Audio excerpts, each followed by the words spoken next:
Louis Vuitton is the #1 luxury brand in the world, valued at over $30 billion.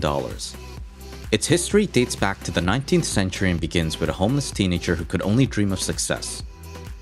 With no money or food, he worked odd jobs with artisans and craftsmen to survive, barely making any money but learned valuable skills that led to pioneering modern luggage and creating a billion-dollar empire.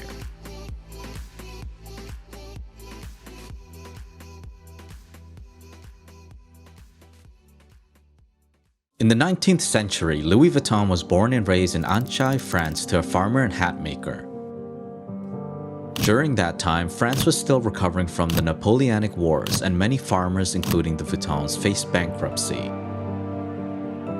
Starting from a young age, Louis had no choice but to work on the family farm. From dusk to dawn, he planted and harvested crops, raised the animals, and stockpiled firewood.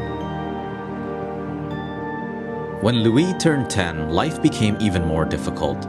His mother passed away, and soon after, his father remarried. Louis' stepmother was as wicked as the villains in fairy tales. She made Louis' life miserable, and eventually, he had enough. After Louis turned 13, he quietly slipped away from the farmhouse and headed to Paris, with no money or food. Fortunately, Louis found odd jobs with artisans and craftsmen who taught him how to work with metal, stone, fabrics, and wood. Still, he had no money left over for shelter and became homeless. He often slept in the woods with only a cloak to keep him warm. At the time, the first railway line to Paris had just opened. Travel became more accessible and the industry started to boom. Craftsmen capitalized on this by making custom boxes for aristocrats. They often traveled with paintings, instruments, and furniture and needed boxes that could fit and withstand long trips.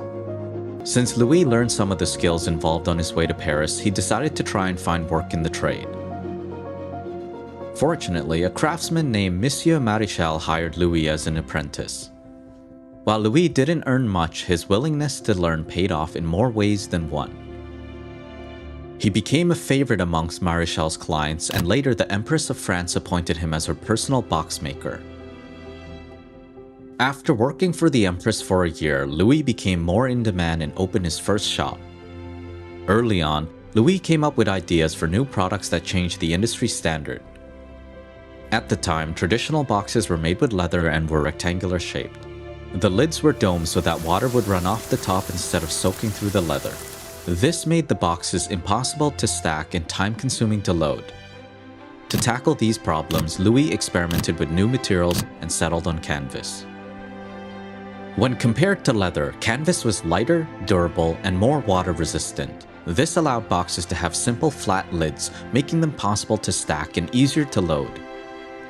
And while waterproofing compounds made the color gray, it looked more clean and modern. Using canvas material, Louis created a slat trunk. His new product marked the birth of modern luggage. While customers were skeptical of its advantages, it took off within 2 years and became known as an elegant and must-have accessory. Afterwards, Louis set out to do the same thing with a new invention: handbags. At the time, handbags were not embraced by society.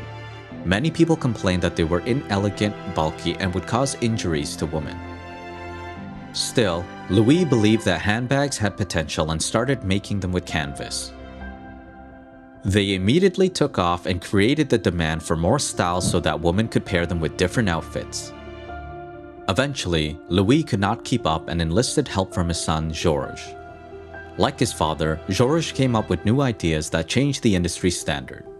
He created a tumbler lock that turned trunks into treasure chests and prevented theft.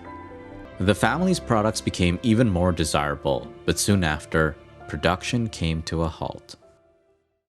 A war erupted and destroyed the business, making Louis homeless for a second time.